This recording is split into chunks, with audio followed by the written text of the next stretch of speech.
Rain poured over Los Angeles like a curtain of silver falling from the sky.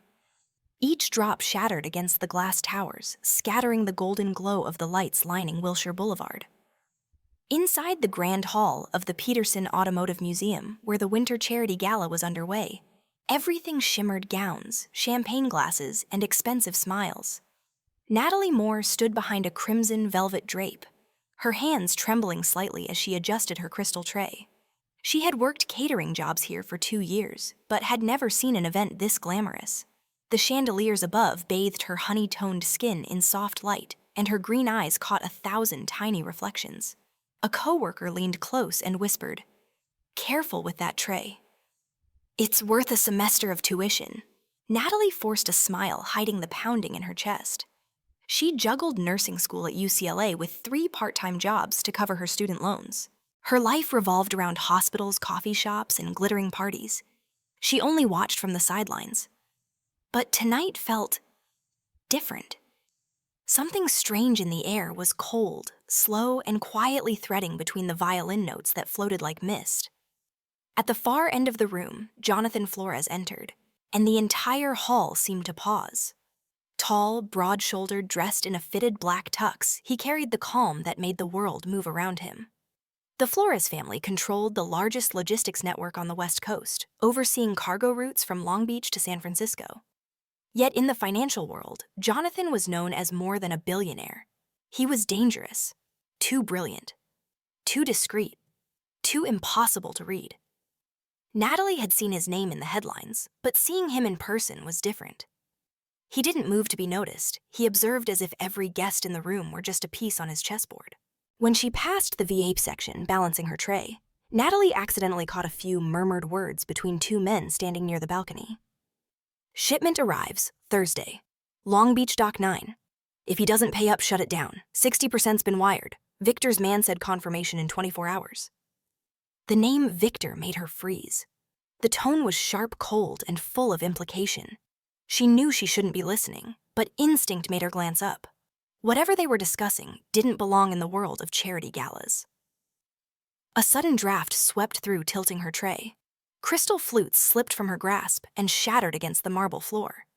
The sharp crack echoed like a gunshot. Silence fell. Every head turned. Natalie's cheeks flamed red as she crouched, trembling to pick up the shards. "I'm so sorry," she stammered. But when she lifted her head, she met a gaze that stopped her breath cold, sharp, and piercing through the distance. Johnathan Flores was looking at her. He stood only a few steps away beneath the chandelier's glow. Without a word, he commanded stillness. In his blue-gray eyes, Natalie saw something unsettling, not just curiosity. Recognition.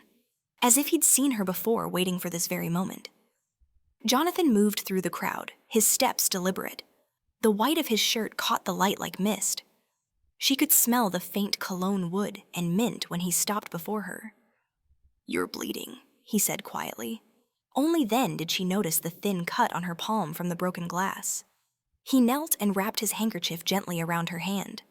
The gesture was simple, but the room seemed spellbound. No one had ever seen Johnathan Flores touch anyone in public. "I can handle it," she whispered, stepping back. "No, you can't." His tone deepened. "And since the moment you stood near that balcony, you shouldn't be here anymore." Her head snapped up, startled. "What are you talking about?" "You heard something you shouldn't have, Miss Moore." His eyes were dark as midnight water. "And some people don't forgive that." Natalie froze. How did he know? How could he possibly know she'd overheard Johnathan motioned subtly? 2 men in black suits appeared silent as shadows. "What will you do to me?" she whispered, voice trembling. He leaned close, his words a low murmur meant for her alone. "No one will do anything to you, as long as you come with me."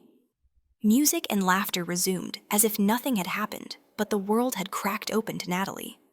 She didn't know why she nodded. Maybe it was the warning in his eyes, or the strange sense that he wasn't her enemy. Minutes later, she sat inside a sleek black sedan, slicing through the silver rain. Los Angeles outside glowed like a dream, but she was just an ordinary girl who had stumbled into a world she was never meant to touch. Johnathan sat beside her silent, Streetlights flickered across his face in fleeting bands of gold. "I don't understand," she finally said. "Where are you taking me?" "Somewhere safe," he replied. "And if I refuse?" He turned to her, his gaze steady, voice low, almost a whisper of warning. "No one asks how long the rain will fall when the storm begins. They find shelter before it sweeps them away." The car veered onto Sunset Boulevard. The rain thickened. On the dashboard, a red light flashed an incoming call.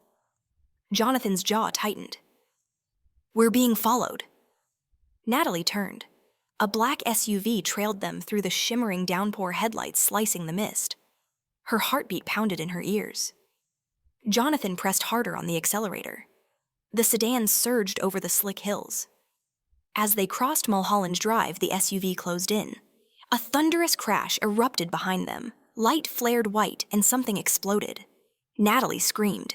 Johnathan gripped the wheel, the car skidding before he regained control. For a split second, she saw flashing lights in the rearview mirror. Police. Or someone pretending to be. "What the hell is happening?" she cried. Without looking away from the road, he answered, "You didn't just overhear a secret, Natalie. You just became a witness to something far bigger than what the newspapers ever dared to print." The storm roared louder, drowning the city's hum. And in that moment, she knew her life had changed forever. If you're curious what awaits Natalie when dawn breaks over Bel Air, here, leave a comment "I'm watching from your city name." I want to see how far this story travels across the world. The rain hadn't stopped when the black sedan passed through the towering iron gates engraved with the image of a falcon spreading its wings. On both sides of the driveway, rows of ancient pines stood solemnly in the dim golden light, like silent sentinels guarding a world Natalie had never known. She pressed her palm against the window, her breath fogging the glass. Beyond it stretched an expanse of manicured land, pale walls glimmering under garden lights and stone pathways glistening with rain, leading to a grand villa half veiled by lavender fields. Even the downpour couldn't dull the perfection. It only made everything look more unreal, like a dream she was never meant to touch. Johnathan Flores hadn't spoken the entire ride. When the car came to a stop, he opened the door for her, a gesture so courteous that Natalie couldn't decide whether to thank him or be afraid. "Is this your house?" she asked, her voice hoarse with exhaustion. "One of them," he replied evenly. "But tonight it'll be your refuge." His tone was almost casual, as if he were talking about a hotel reservation. Yet in how he stood, straight-backed eyes scanning the grounds, Natalie sensed an unspoken vigilance beneath the civility. She followed him up the marble steps. The main doors revealed a golden-lit interior so warm that her tense shoulders finally eased. Every detail of the grand foyer announced the wealth of its owner. Vaulted ceilings hung with dome-shaped chandeliers, a fireplace inlaid with onyx, and an abstract painting facing a sweeping spiral staircase. A middle-aged woman appeared dressed in a tailored gray suit, her hair neatly pinned. Her demeanor was firm but kind. "Good evening, miss. I'm Clara Dane, Mr. Flores' house manager," she said in a crisp American accent. "Your room is ready. Mr. Flores instructed that no one disturb you tonight." Natalie nodded a quiet thanks and turned toward Johnathan. He had removed his jacket, his white shirt clinging to his broad frame, rainwater darkening his shoulders. His hair was damp across his forehead, but his eyes remained alert, calm, and controlled. "I'm not used to being protected like a criminal," Natalie said, trying to sound steady. "I'm just a waitress, not your enemy." "I never said you were," Johnathan replied, his gaze lingering on her rain-wet face. "But out there tonight, some people won't make that distinction." The words silenced her. Clara led Natalie upstairs to a large bedroom, so vast she could have run laps across it. The air carried a faint scent of sandalwood. The wardrobe stood open, lined with soft, neatly folded clothes that fit her size uncannily well. "I didn't ask for new clothes," Natalie said. "No one said you did," Clara replied with a gentle smile. "But my employer doesn't like to see anyone shivering in wet ones." When the woman left, Natalie sat at the edge of the bed, her thoughts tangled. Everything had happened too fast, the Gala Johnathan's gaze, the chase through the storm, and now this mansion so quiet she could hear her heartbeat. She changed into one of the robes, white and soft as milk, then stepped out onto the balcony. The night air smelled of lavender and rain. Far below Los Angeles spread out like a river of golden light. It was so breathtaking, it made her feel like a stray ink mark on a silk canvas. Down in the courtyard, she spotted Johnathan speaking on the phone under the eaves. He didn't know she was watching, but the indoor light illuminated his calm, tense, and achingly solitary face. Who are you really? She wondered. The next morning, Natalie woke to the faint aroma of coffee. Sunlight filtered through sheer curtains, touching a wooden side table where a breakfast tray waited. On it lay a handwritten note, elegant and concise. Have breakfast. Meet me in the West Library. J.F. Her heart quickened as she held the note, half curiosity, half unease. The library on the first floor was larger than her entire old apartment downtown. Dark wooden walls, bookshelves stretching to the ceiling, the scent of old paper mingling with smoke from the fireplace. Johnathan sat behind a mahogany desk, a laptop open among piles of files. He looked up when she entered. Did you sleep well? Well enough, she said. Now I'd like to know the real reason I'm here. Johnathan closed his laptop and rose. The man you overheard last night works for someone named Viktor Morozov. He runs a smuggling network through the Long Beach docks, arms bioagents, and illegal pharmaceuticals. Some of those shipments once passed through my company. Without my signature. You mean someone set you up? Exactly. And you unintentionally heard a conversation Morozov never wanted anyone else to hear. Natalie frowned. You think he'll come after me? I don't think, Johnathan said steadily. You've become the one who knows too much. A long silence stretched between them. Natalie clenched her hands. I don't want to be part of this. I want to study work live quietly. You think I wanted this either? He cut in, voice low, but edged with frustration. You think I enjoyed dragging a stranger home in the middle of a storm? The air tightened.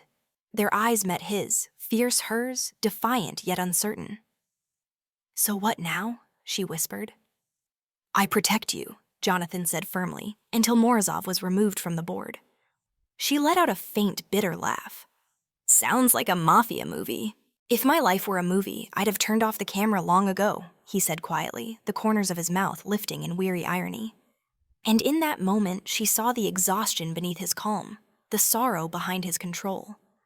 He didn't look like a criminal. He looked like a man trapped between morality and survival. Johnathan stepped closer, stopping just a few feet from her. I don't know who you trust, Natalie. But trust me on this, outside these walls, anyone can betray you for the right price. His voice was soft but unwavering. A chill ran down her spine. And inside these walls? Here you're safe, he said. Their eyes met again. No fear this time, just something fragile and conflicted. By afternoon, the sky cleared. Sunlight poured through the corridors, gleaming off the marble floors. Natalie wandered through the back garden, where lavender still glistened with dew. A tall, brown-haired young man stood near the fountain, neatly dressed. Miss Morright, he greeted with a smile. I'm Gabe Whitaker, head of security here, the one who stood behind Mr. Flores last night. That's me. I need to know the perimeter of the 4-hour surveillance. If anything feels off, let me know immediately. You're talking like I'm a witness to a crime. Technically you are, Gabe said thoughtfully, then lowered his voice. But don't worry, Mr. Flores won't let Morozov's men get anywhere near you. She was about to ask more when she saw Johnathan approaching a black suit, a loose tie, and a phone in hand. The late sunlight brushed his damp hair, and for a second, he looked like he'd stepped out of a luxury cologne ad. Gabe gave her a knowing smile and left them alone among the lavender. I thought you were busy, she said softly. I always am. But sometimes I need a minute to remember I'm still human, he replied, glancing toward the sky. Something in his tone softened her. Aren't you ever afraid? She asked. Scared of living in a world where one mistake could cost your life? Of course, he said. But I've learned something. Fear is often what keeps us alive. The wind caught her hair, brushing it against her cheek. She didn't know why her heart was racing. Maybe it was his voice, or how his eyes looked at her like a man who'd seen too much loss, but still tried to hold on to gentleness for someone he barely knew. Have you ever thought if that night hadn't happened, we'd never have met? He asked quietly. The question made her breath hitch. I'd still be a waitress. And you'd still be the untouchable billionaire on magazine covers. Maybe he said with a faint smile. But destiny knows its timing. She looked at him, torn between trust and instinct to flee. His gaze made her feel safe and dangerously exposed, as if every word he spoke could save or destroy her gently. That night, she returned to her room and opened the balcony doors. Los Angeles shimmered in golden light cars, flowing like glowing veins through the dark. Far in the distance, the red lights of Long Beach flickered the place where all of this had begun. At that moment, Natalie realized something. Her quiet, predictable world was gone, and his dangerous cold but strangely magnetic was pulling her in one heartbeat at a time. She touched the glass and whispered into the wind. "Johnathan Flores. Who are you really? Down in the garden?" Someone lit a cigarette. The tiny spark flared, revealing gray eyes turned upward toward her balcony. He didn't answer. He just watched silently, as if he already knew that from then on, neither of them would ever escape the other. Dawn in Bel Air came with a peculiar light, thin as mist, soft as velvet, yet sharp enough to expose what people tried to hide. The first rays slipped through the curtains, brushing Natalie's face and stirring her awake. She didn't remember when she'd fallen asleep, only that she'd stayed up for hours by the window, staring at the city lights, like fragments of drifting memory. In her dreams, she stood in a sea of lavender, and a deep voice whispered beside her, "Don't be afraid. Everything happens for a reason." Even awake, she could still hear it, Jonathan's voice. Natalie pulled on her robe and stepped into the hallway. The mansion was still, except for the faint whisper of wind against the windows and the aroma of coffee. She was heading toward the kitchen when she caught a sound from the back courtyard. She followed it carefully through the dew-soaked lavender until she saw him, Johnathan, practicing archery. The sight made her pause. The morning sun painted his shoulders gold glinting against his tanned skin. He drew the bowstring muscles flexing movements, precise and deliberate. Each arrow struck the target dead center with a clean, solid thud. "You're up early," she said softly. Johnathan turned, lowering the bow. The breeze tousled his hair. A line of sweat slid down his neck. "I'm used to it," he said. "When you live in a world where mistakes can kill you, you stop sleeping long." Natalie stepped closer, her eyes catching on his right arm. "You're hurt." A long gash ran along his bicep, the bandage seeping dark red. "It's nothing," he said lightly. "It's swollen," she frowned. "I'm a nursing student, remember?" "Let me take a look." He gave a faint smile, a rare one that softened his severe features. "Are you giving me medical orders now?" "Miss Moore, consider it professional advice," she replied, her tone steady, though her eyes betrayed concern. Johnathan studied her for a moment, then nodded. He led her into his office, sunlight filtering through expansive windows, onto shelves filled with documents and abstract paintings. Natalie motioned for him to sit on the leather bench by the window. She found gauze and antiseptic in the cabinet. As she unwrapped the old bandage, she realized the wound was deeper than he'd let on. "What happened?" "Trouble at the docks last night," he said casually. "Some people still haven't accepted that I'm done doing business with Morozov." Natalie froze mid-motion, looking up. "So you really did work with him?" "In the past," Johnathan said quietly. "I cut ties 2 years ago after discovering what he was moving. But Morozov doesn't forgive those who walk away." She said nothing, focusing on cleaning the wound, her fingers trembling slightly from the scent of blood and the nearness of him. "Do you ever regret it?" she asked softly. Johnathan gazed out the window where sunlight spilled across the lavender fields. "I do," he murmured. "But regret doesn't bring the dead back." The calm in his voice hurt more than anger could. "Who did you lose?" she asked. He was silent for a long time before answering. "My brother. 3 years ago. An explosion in one of Morozov's warehouses. He called it a technical malfunction. I called it a warning." The air between them stilled. Natalie's throat tightened. "I'm sorry," she whispered. He met her eyes gentler now. "Don't be. You didn't cause it." He hesitated, then smiled faintly. "But you're wondering how someone can be dangerous and still make people want to trust him, right?" Her cheeks flushed. "I wasn't thinking that." "You were," he said softly. And that's fine. People never know whether to fear me or believe me. Natalie carefully applied the new bandage, avoiding his gaze. That could be because you make people feel safe and threatened at the same time. And you? He asked quietly. How do you see me? The question hung between them. Natalie lifted her eyes, the morning light caught in his steel-gray gaze, revealing something more profound in his loneliness. I see a man trying to save the world to atone for what he couldn't save, she said slowly. Johnathan went still, as if she'd struck a chord he didn't know was exposed. A genuine smile, small but real, touched his lips. You're different, Natalie Moore, he murmured. Don't let this world change that. That afternoon, rain returned, soft, steady, blurring the glass windows. Natalie sat by the living room window, reviewing her medical notes. But every time the wind rustled the papers, her mind drifted to him, his wound, his voice, the pain behind his calm. She scolded herself. She lived in a world that could destroy her, yet her heart insisted on wandering. The door opened softly. Johnathan stepped in wearing no suit this time, just a dark sweater and slacks, carrying 2 mugs of hot cocoa. It's raining again. This helps, he said, setting one in front of her. The warmth seeped into her hands. The scent of cocoa and cinnamon felt strangely comforting. Thank you, she said quietly. You don't have to take care of me like this. I'm not doing it out of duty, he said, voice low. I'm doing it because I want to. She fell silent, her pulse stuttering. They sat in stillness, listening to the rain. The distance between them shrinks naturally. It was too peaceful until his phone vibrated. He glanced at the screen, his expression darkening. What's wrong? She asked. Morozov pulled his men from the docks, he said. But he left a message. A message. A photo. He turned the phone toward her.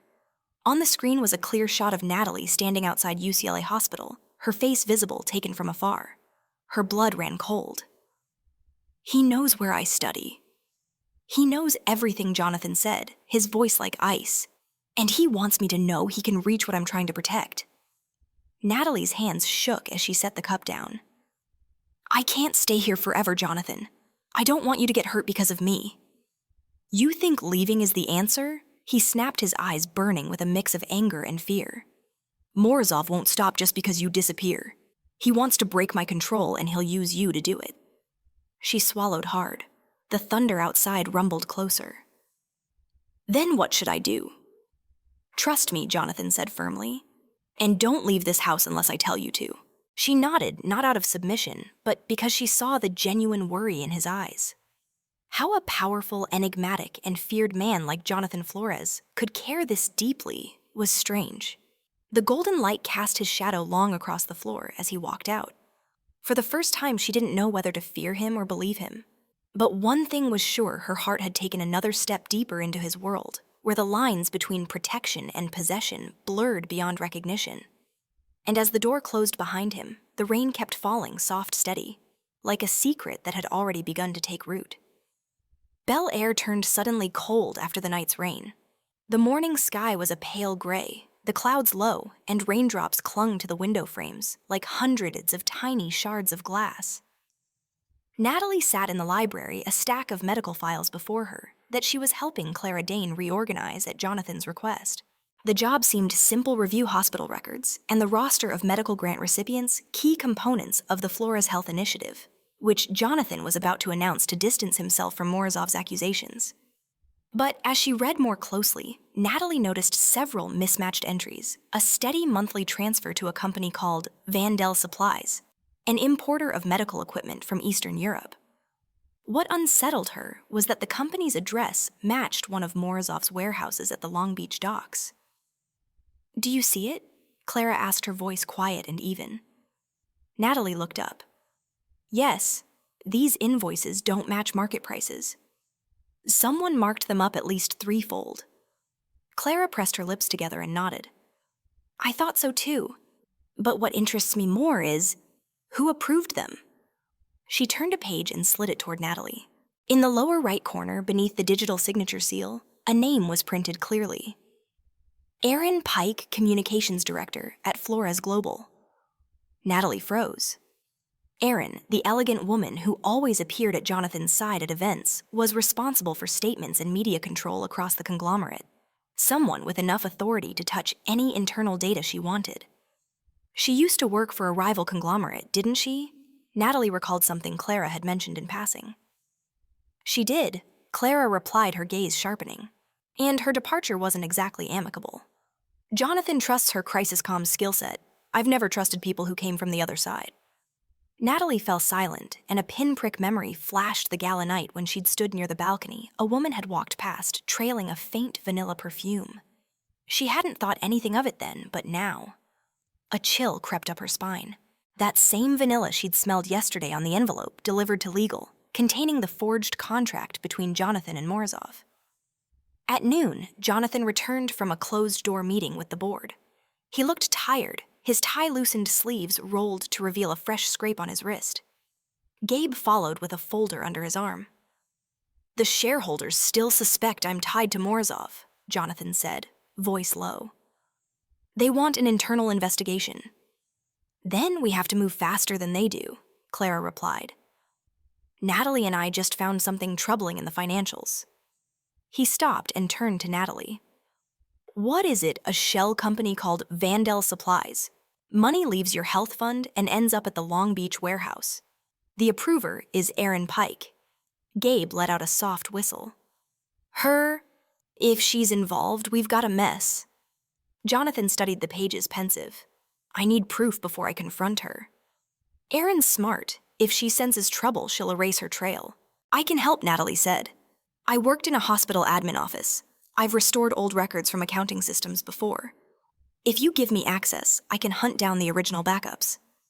Johnathan looked at her with a mix of surprise and respect. "Aren't you afraid if Erin finds out you'll be the first target?" "Of course I'm afraid," she answered softly but firmly. "But I don't want you to be blamed for something you didn't do."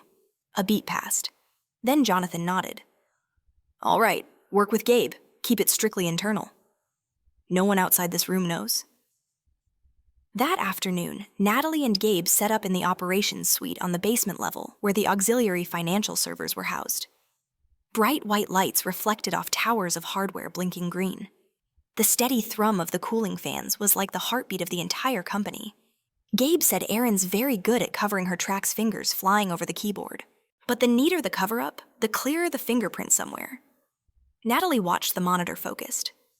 After 2 hours of digging, they found a hidden backup log time-stamped 2 months earlier when the payments began to spike. She opened the file pulse, quickening at seeing a digital signature matching Erin's account. "Got it," she whispered. A payment confirmation was scrubbed from the central system.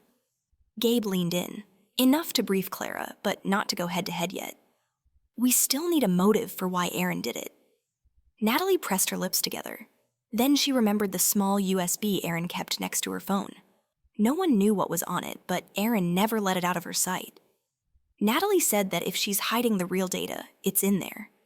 "But how do we get it?" "Not easy," Gabe replied. "She carries it everywhere." He eyed Natalie, half joking, half serious. "Unless you're clever enough to make her put it on the table herself." Natalie didn't answer, but a plan began forming in her mind, reckless but possible. That evening on the PR floor, Erin was setting up for an internal live stream. Natalie feigned a routine drop-off, bringing the health fund files for sign-off palms, sweating with tension. Erin looked her over, a thin smile on her lips. "You're the girl Mr. Flores brought home from the gala."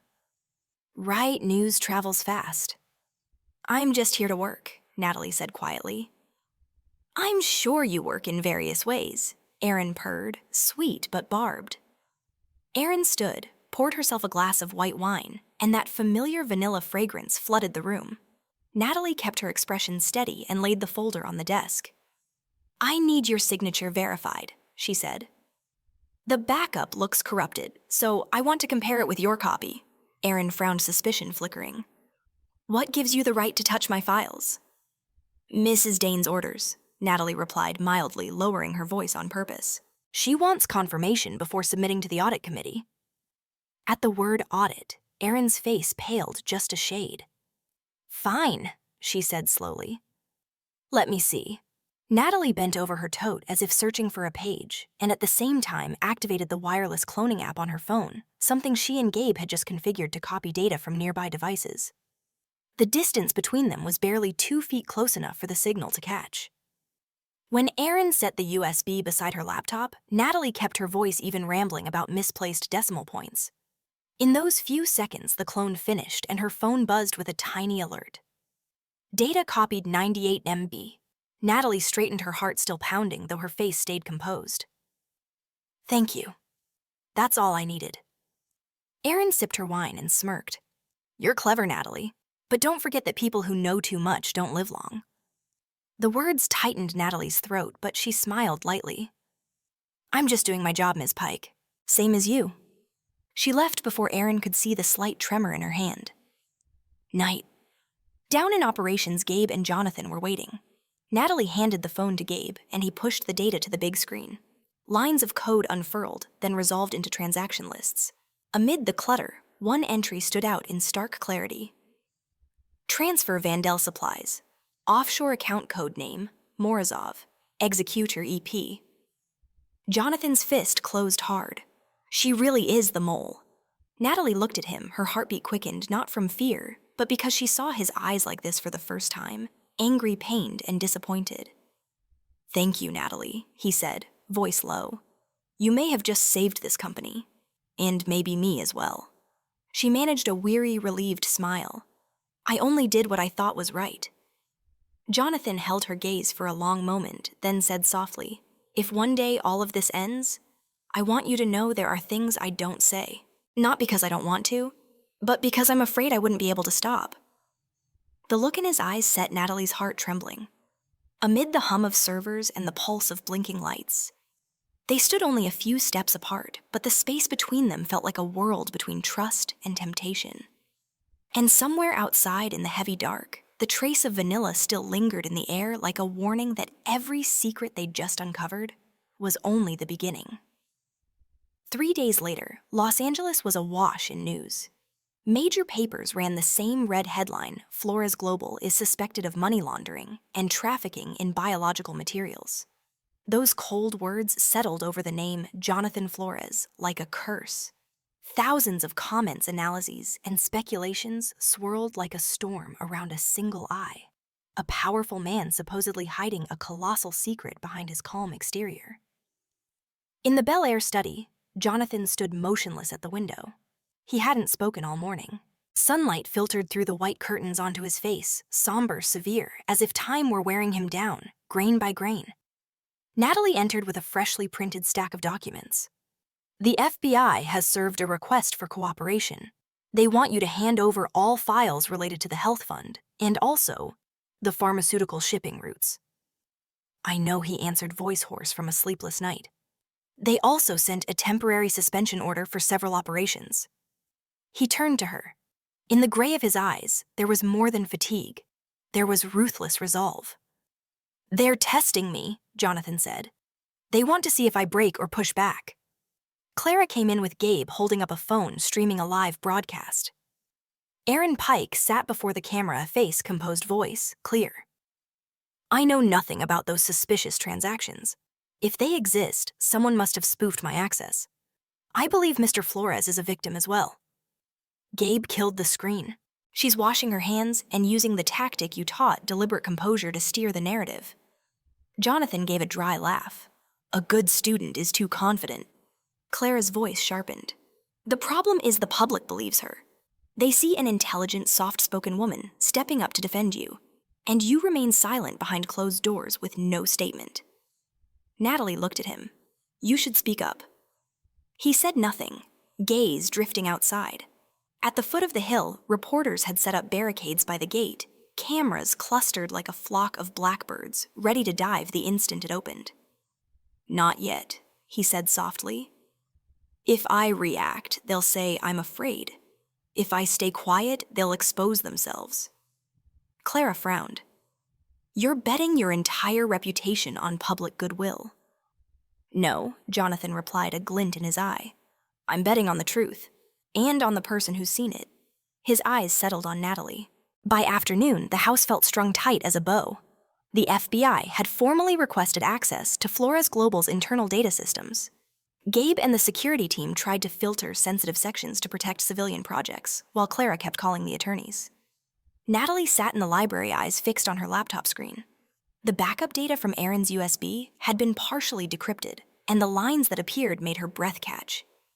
Plan V01 leak rumors, plant fake evidence, short the stock, trigger a crisis, recipient V. Morozov, coordinator E. Pike.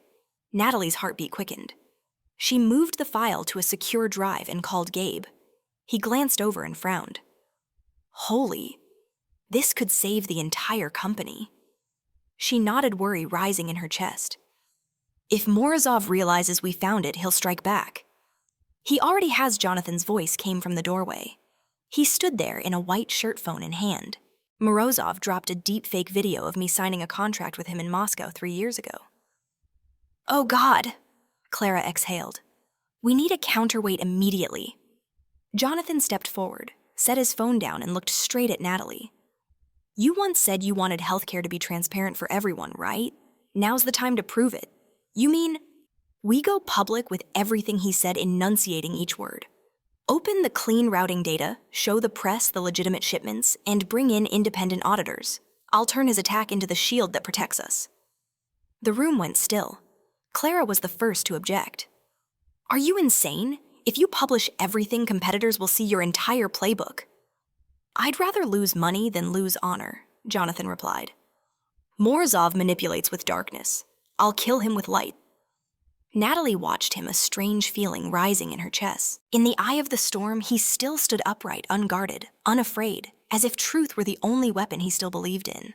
That night, a small press conference convened in the Flores Tower lobby. Camera lights blazed. Dozens of reporters jostled forward, microphones angled at Johnathan as he stepped out. He wore a black suit, no tie. Behind him, a massive screen showed shipping charts, certifications, medical permits, and had everything laid out in plain view.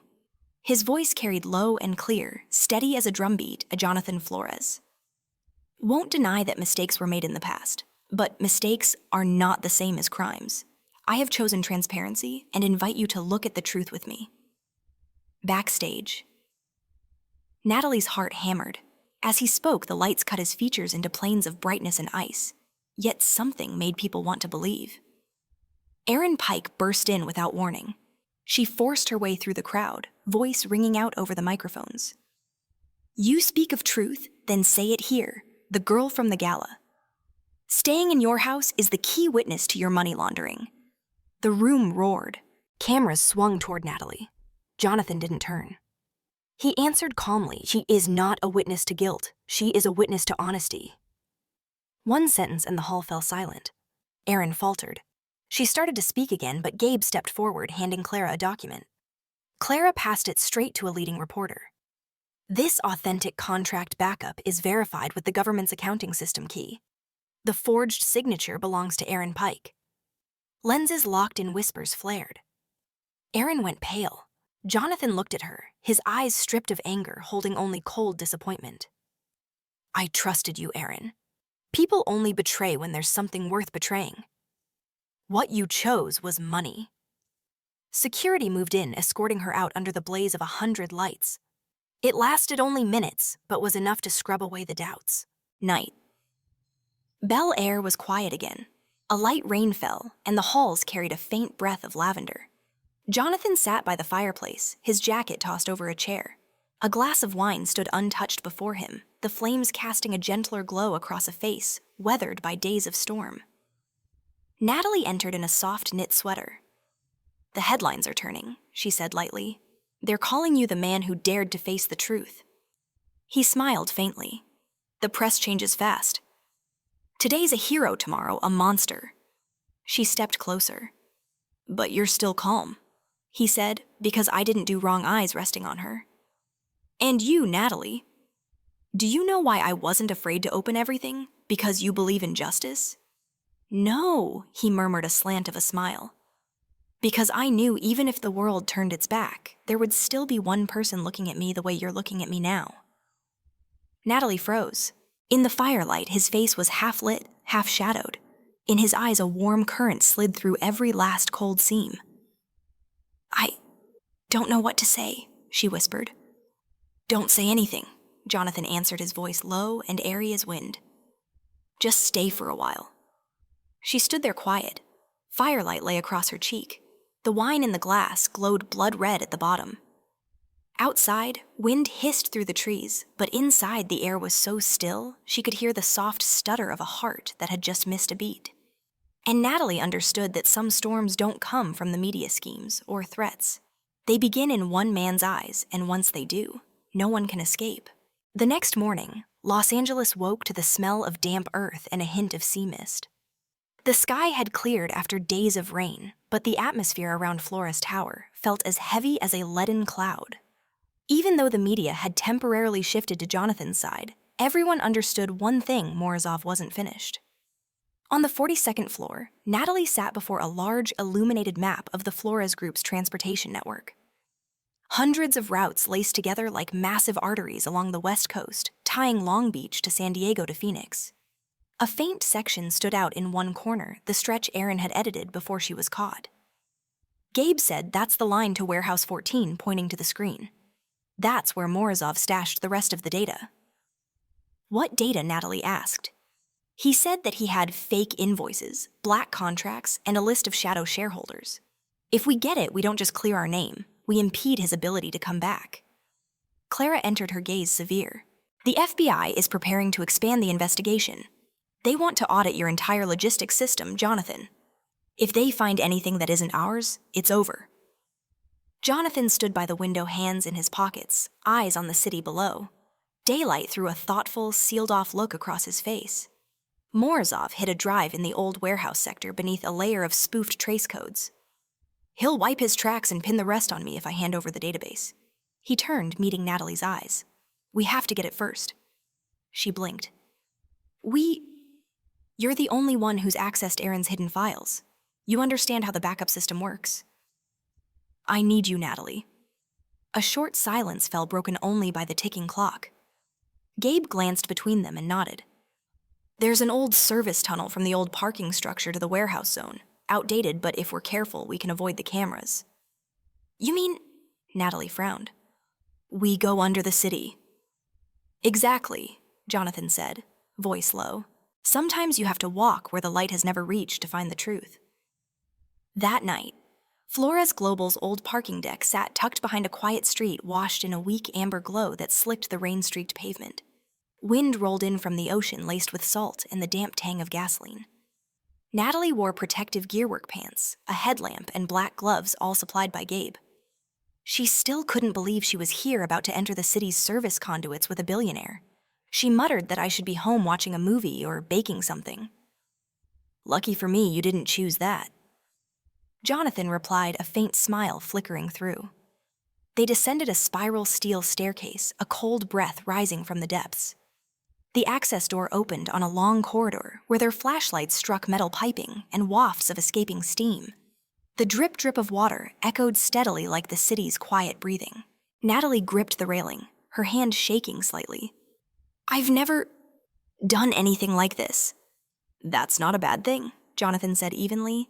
Fear makes people careful. They moved deeper. Footfalls rang over damp concrete, blending with a far-off pump's hum.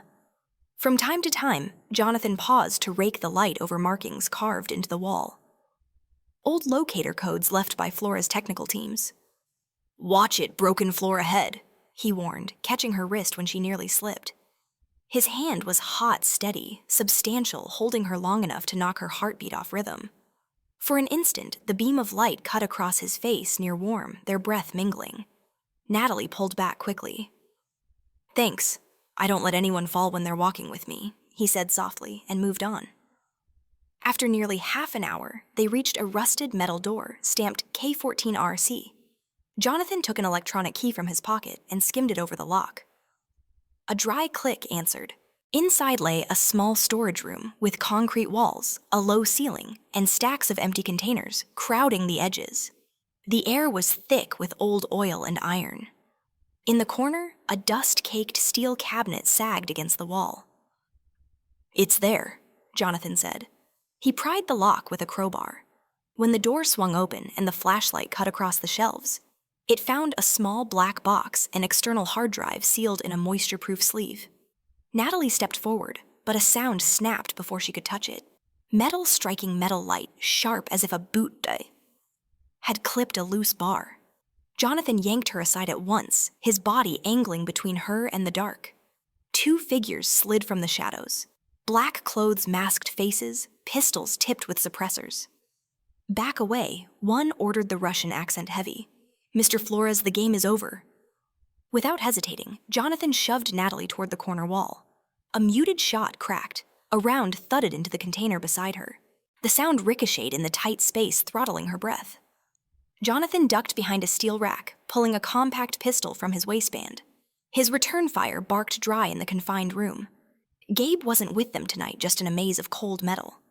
Natalie held her breath, forcing calm. Then she spotted the drive knocked from Jonathan's hand, skittering across the metal floor. A split-second choice, she lunged. "Natalie, no." Johnathan shouted. She slid forward, snatched the drive as a bullet scraped the deck, throwing sparks. A hollow ringing filled her ears, but she hunched down, clutching the box to her chest, pressing herself to the wall. Johnathan fired twice. One man collapsed. The other cursed in Russian and bolted through a side passage. Silence flooded back in. "Are you insane?" Johnathan snapped, hauling her to her feet. "You almost got yourself killed." "I know," she panted, eyes bright with adrenaline. "But you didn't come here to leave empty-handed." He stared at her anger, and something tender, something unnameable warring in his gaze.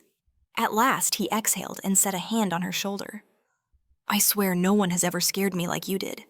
Natalie let out a shaky laugh. "So you can be scared?" "Of course," he said softly, eyes on her. "I'm afraid of losing something I haven't yet found the words for." The moment stretched longer than a single breath. The flashlight wavered, lifting her face from the dark, wet brown eyes hair clinging to her cheek. The world narrowed to thudding hearts and ragged breaths. "Let's go," he murmured, turning away before I forget why we came. When they surfaced, dawn was breaking. Early light gilded the thin sweep of cloud. Natalie squinted at the sky and drew a deep breath. She had never known air could taste so sweet. Johnathan stood beside her, the drive in his hand.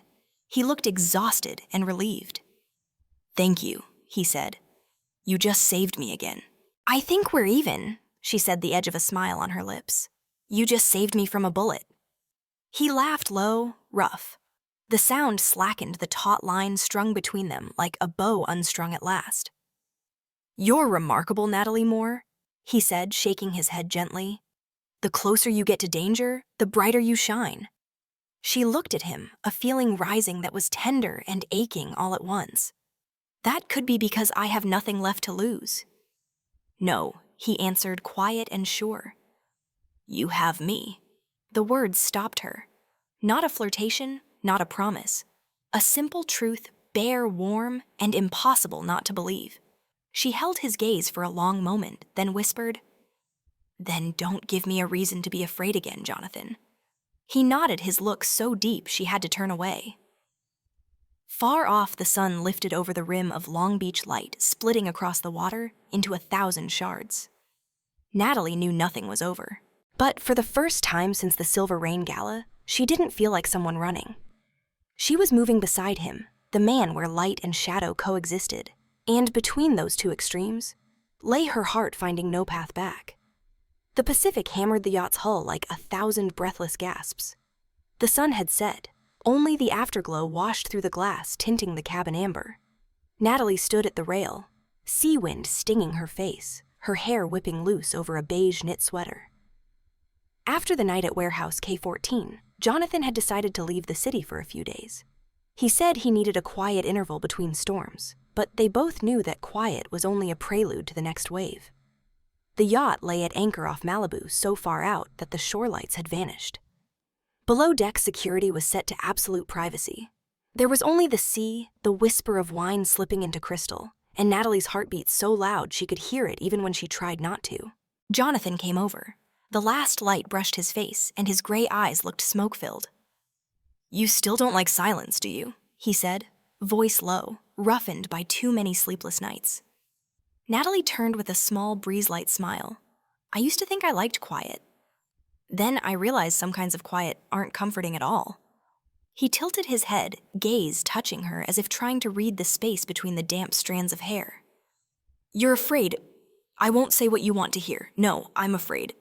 You'll say something I can't forget. Johnathan gave a faint smile, not quite joy, more like a scar that still remembered pain at a touch. He stepped closer, palm settling on the rail, close enough for Natalie to catch the scent of charred wood and seawater clinging to his coat. I don't know why you trust me, Natalie Moore, but I know you're the only one to look straight at me without flinching at my darkness. She said nothing. A cold gust swept by, tasting of salt. Softly, she asked, "And if that darkness never goes away?" Johnathan looked out, his voice dropping even lower. "I don't need it to disappear.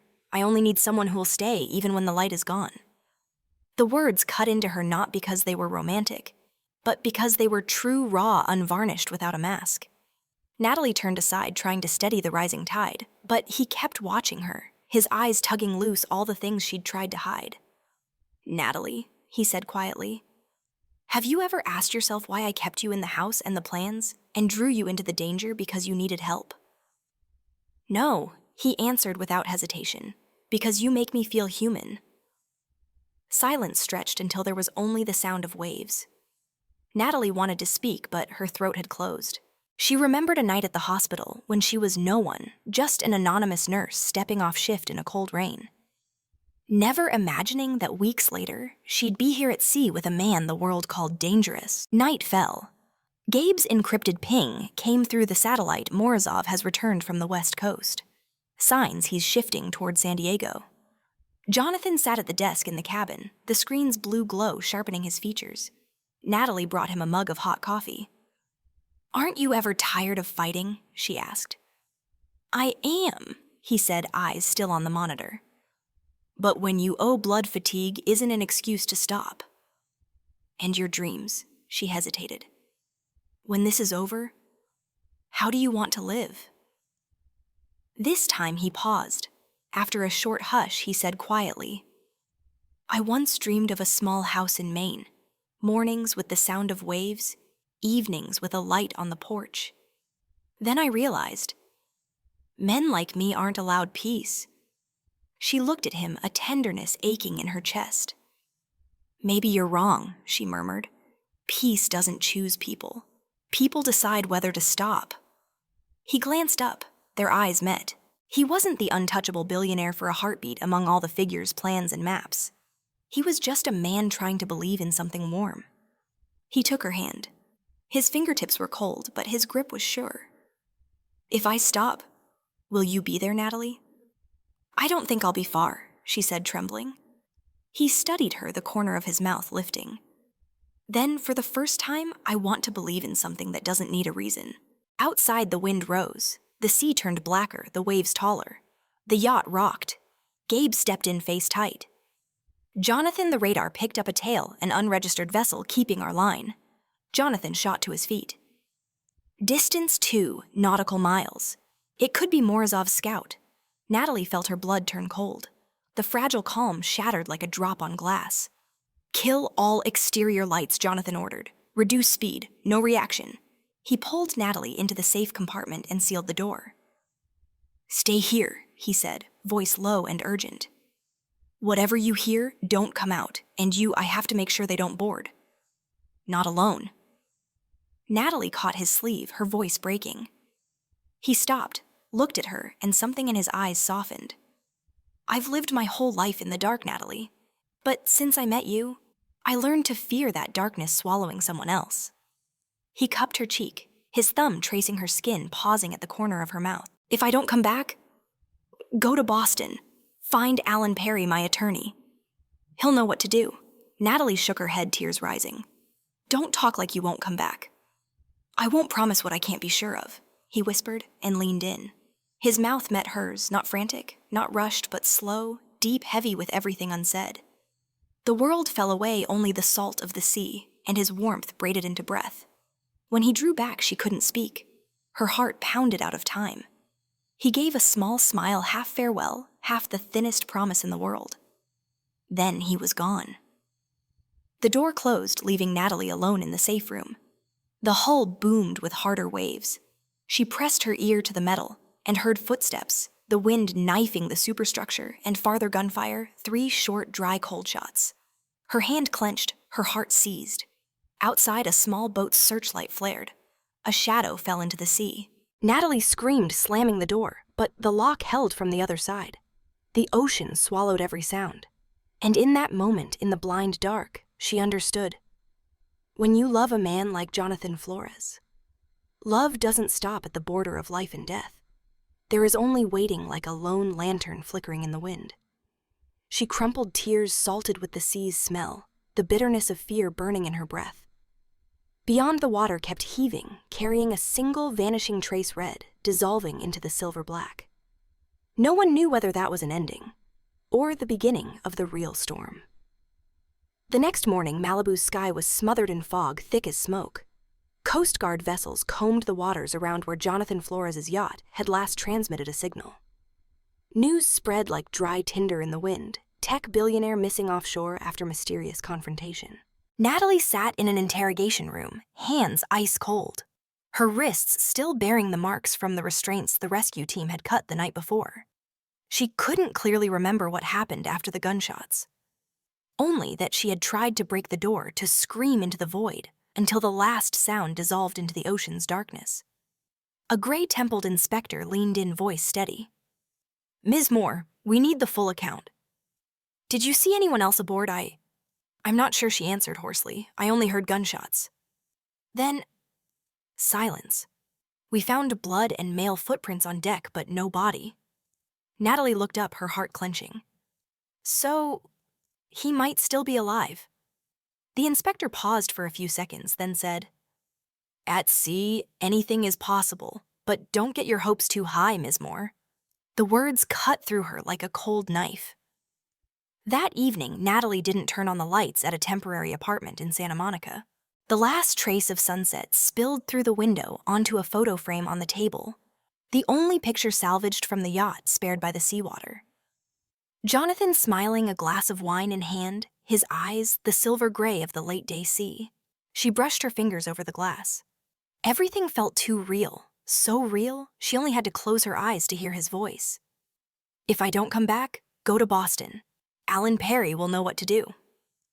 A week later, Boston greeted her with untimely sleet. Wind off the Charles cut to the bone, making the red brick buildings look steeped in an extra layer of sorrow. Alan Perry, a tall man in his 50s with keen, stern eyes, opened his office door as she stepped in. "You're Natalie Moore?" he asked, voice rough but warm. "I was told you might come one day." Natalie nodded softly. "Did he leave something for me?" Alan motioned for her to sit. From a drawer, he took a thick envelope sealed with red wax. On it was Jonathan's handwriting, slanted precise. "He signed this a month ago.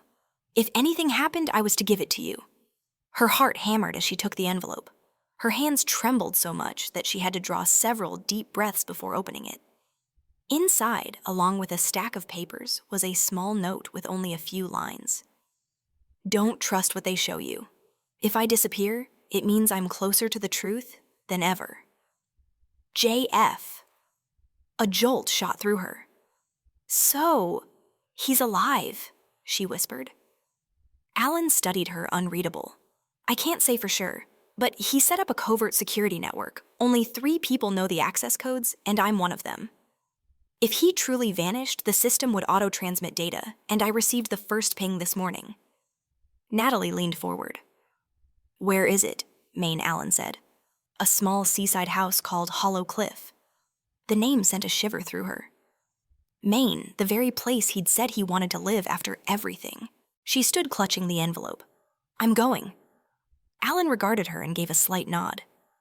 "You really are like him. Never stand still." Hollow Cliff, Maine. It was dark when Natalie arrived. The house perched alone on the cliff face where waves exploded into white spray against the rock. Salt air seeped through the cracks, mingling with the scent of old wood. Everything wore a thin coat of dust inside, yet it was strangely orderly. An old computer glowed on the desk as if someone had just stepped out. She touched the keyboard. On-screen words appeared. "Welcome back, Natalie." Her pulse scrambled.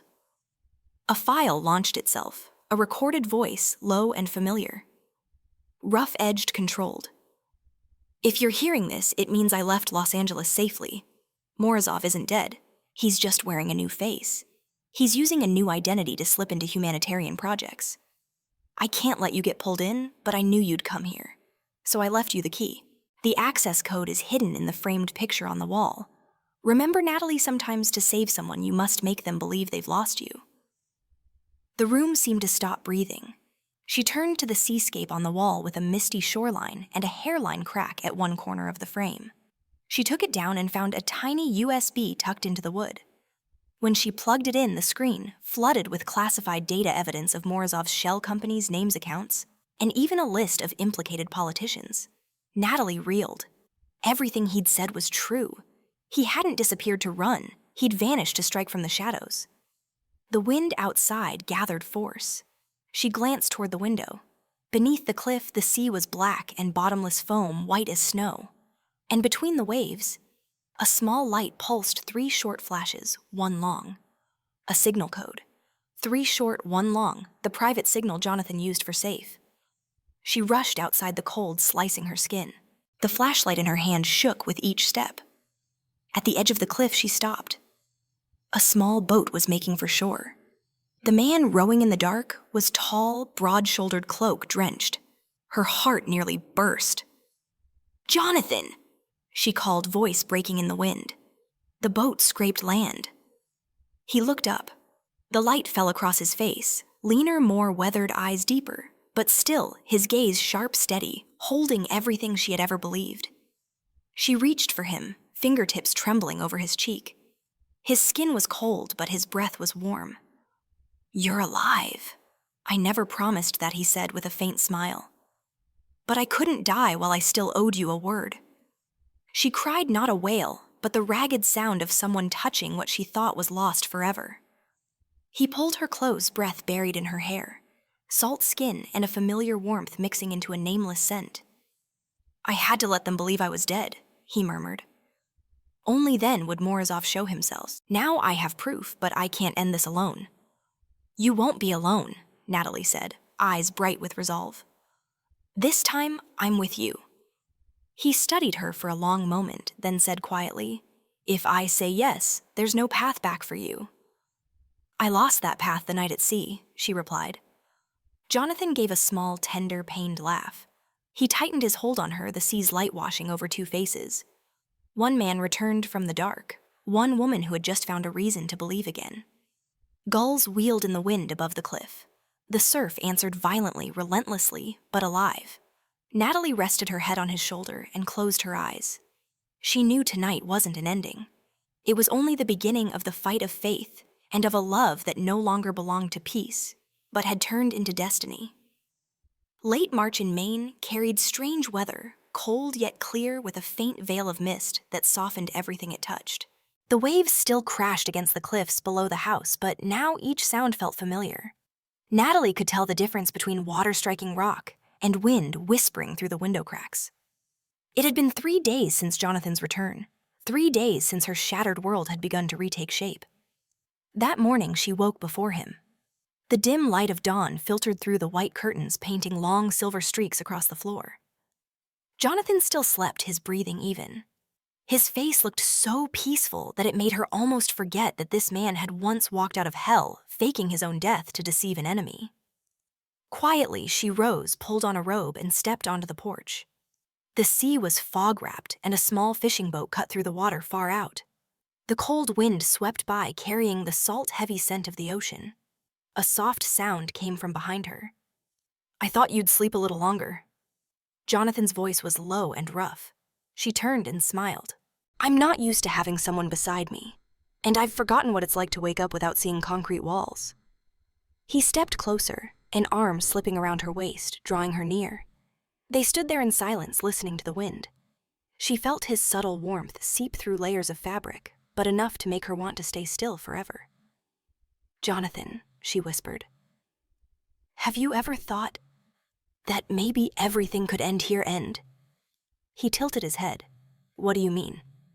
"I mean, you could let it all go, no revenge investigations.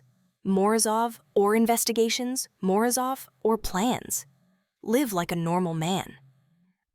He was silent for a long moment, then exhaled slowly, a faint, tired smile flickering. If it were only me, I would. But I know Morozov isn't just after me. There are other people like you dragged into his game without even knowing it. She pressed her lips together. He was right. Yet deep down, she still longed for something gentler, more fragile. I want you to live, she said softly, not merely survive. Johnathan looked at her, his gaze slowing as if he wanted to memorize every detail of her face. You don't understand, Natalie. Living only matters when a man has lost everything if there's still something left to protect, and for me, that's right in front of me. She didn't reply. His words hit her like the intense but true wind. At noon, they sat together going through data from the hard drive Johnathan had recovered. Names appeared on the screen shell company's Swiss accounts lists of hidden shareholders. Then one file made him freeze. What is it? Natalie asked. Project Orion, he said, eyes fixed on the monitor. I refused to fund this 3 years ago. Morozov used it to launder money. He opened the file. Dozens of images appeared in labs' notebooks and short video clips. One of them made Natalie's skin crawl. In the frame, a man sat behind a desk, his face lost in shadow. But the voice, she recognized it instantly. Aaron Pike.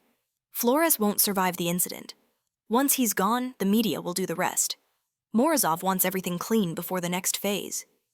Jonathan's hand clenched, knuckles whitening. Aaron's still alive, and possibly in the US.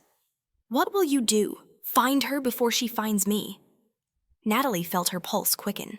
She knew the next storm had begun. By evening, the wind along the cliff had grown stronger, laced with salt, and the faint scent of dried lavender from the garden. Natalie fed the fire while Johnathan sat at the table, the light flickering across his face, tough, weary, and beautiful. When it's over, she said quietly, will you return to Los Angeles? Probably not, he replied, eyes on the flames. Too many ghosts there. And me, she asked half-teasing. I'm part of that past too, aren't I? He turned a faint smile curving his lips. No, you're the only thing that makes me want to move past it. The distance between them closed. The firelight glimmered in his eyes, and she felt she saw two worlds, one of shadow, one of light meeting in the only place they could both exist. He reached out and brushed her cheek. Natalie, I don't know what tomorrow will bring, but there's one thing I'm sure of. What's that? Wherever I am, whatever happens, you'll always be the reason I find my way back. She closed her eyes, and when their lips met, every distance vanished, leaving only breath wood smoke, and the salt-tinted taste of memories that never faded. Night. A soft ping came from the computer, the hidden network signal Johnathan had set up. He stepped over and checked the screen. A single coded message appeared. Found her. Gabe. Jonathan's fist tightened, his eyes darkened. Aaron had been living in New York. He turned to Natalie, gaze steady. I have to go. No, she said quickly. You just came back. You're not fully recovered. You can't. This is our only chance, he interrupted, firm but calm. If she vanishes again, Morozov rises again. Natalie went still, then said slowly, I'm coming with you. Natalie, you once said I don't let anyone fall while they're walking beside me. Now it's my turn to say it. He looked at her for a long time. His eyes were deep tired and filled with something she couldn't quite name, a mix of fear and faith. Finally, he nodded. Fine, but promise me if something happens, you run. I promise, she whispered. But I'll only run with you. At dawn, the main sky was pale silver. The wind still screamed across the cliffs. The black SUV rolled away from Hollow Cliff, leaving behind the quiet cabin and the vast misted sea. Inside, Johnathan drove with his eyes fixed on the road. Natalie sat beside him silent. Morning light brushed across his cheek, angled cold, heartbreakingly beautiful. She didn't know what awaited them in New York. She only knew that she wouldn't let him face it alone this time. Outside the road to the city stretched like a thin thread between two worlds, between love and loss, between light and shadow. At that moment, Natalie realized that some journeys don't lead to safety. They lead only to the place your heart already knows it belongs. At first light, Manhattan wore a thin gray veil, like the chiffon scarf of someone hiding a secret. The glass towers knifed up into the sky, throwing back the day's faint glow. Traffic hadn't yet thickened, but the city breathed urgency, restless, relentless, the spirit Natalie once thought she had left behind forever. She stood in a small cafe on Lexington Avenue, hands wrapped around a cappuccino, eyes fixed through the misted window. Across the street, Johnathan Flores, in a black coat with a cap pulled low, was speaking with Gabe. They were laying out the plan for the meeting that would decide everything. There was only one target left: Erin Pike. She was holed up at the Winthrop on the 38th floor, the same hotel Morozov had once used to launder money through sham charities. Data from the hard drive showed Erin was holding a copy of Project Orion and the list of officials who'd been bought on the inside. Johnathan glanced back. His eyes met Natalie's through the glass. He didn't speak. A slight nod was enough. It was time. They took the service elevator to the 38th floor. The corridor smelled of iron and the damp of an aging HVAC system. Footfalls thudded softly on gray carpet.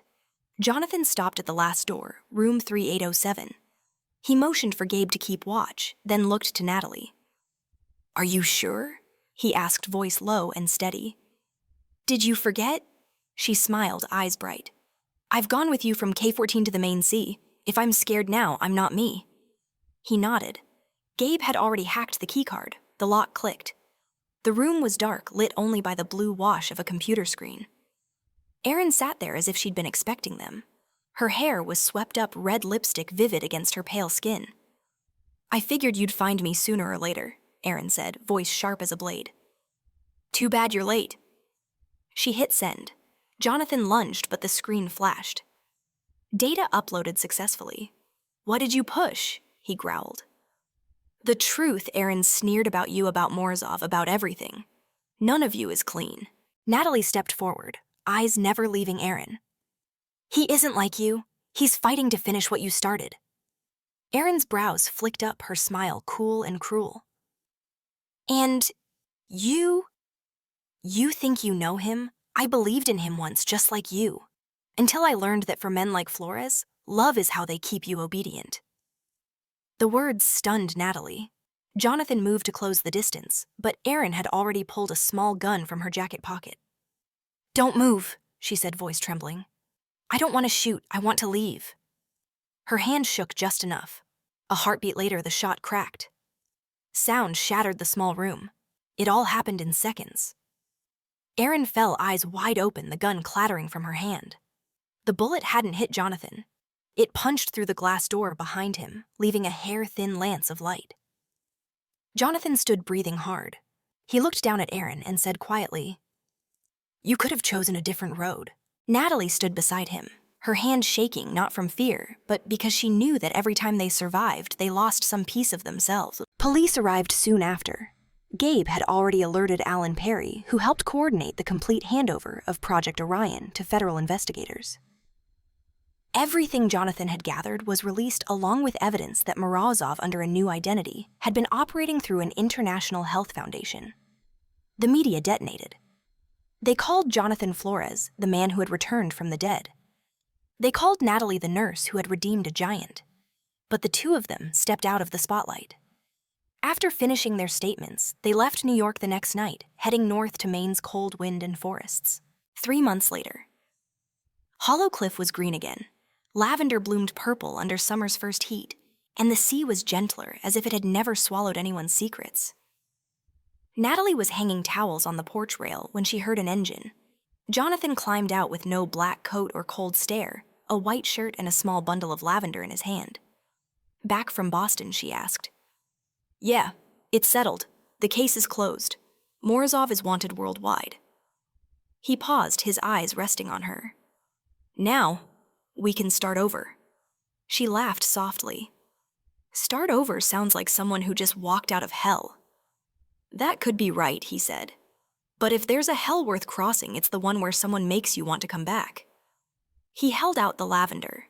Its soft scent drifted between them. "I kept thinking about what you said in Maine." He went on, "about living, not just existing. Maybe I finally understand. Understand how it's waking up to your singing in the kitchen. It's turning off my phone at night without worrying that the world will collapse. It's remembering I promised to take you to the Eastern Lighthouse for the sunrise. Her eyes shone. You remembered that. With you, I haven't forgotten anything. The next dawn.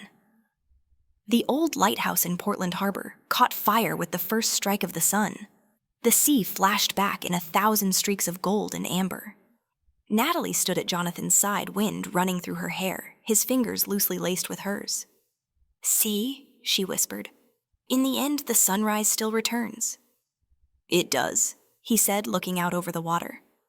I just never thought it could feel this warm. They stood without speaking. The world blurred at the edges, with waves, wind, and light dissolving in the soft morning haze. Natalie knew their battle had never been only with Morozov, but with the fear inside themselves, the fear that loving a man who had lived in the dark meant stepping into it too. But now, as he tightened his hand around hers, she understood darkness isn't so frightening when there's a hand to hold. Johnathan bent and brushed a kiss against her forehead. Thank you for finding me in the sea. Thank you for letting me find you, she answered, her voice catching. Sun spilled across the cliffs, flooding the coast with light. Gulls cut through the air, calling out in clear, bright notes, as if announcing a new beginning. In that brightness, they stood together, not hero and not victim, but two people who had finally learned how to love in a world full of scars. Johnathan and Natalie's story may be closing, but the journey of faith and courage continues in each of us. If you believe love can outlast fear, darkness, and loss, leave a comment and share how you feel, and don't forget to subscribe so you won't miss the following stories, where every sunrise carries a promise that in the end, love always finds its way back.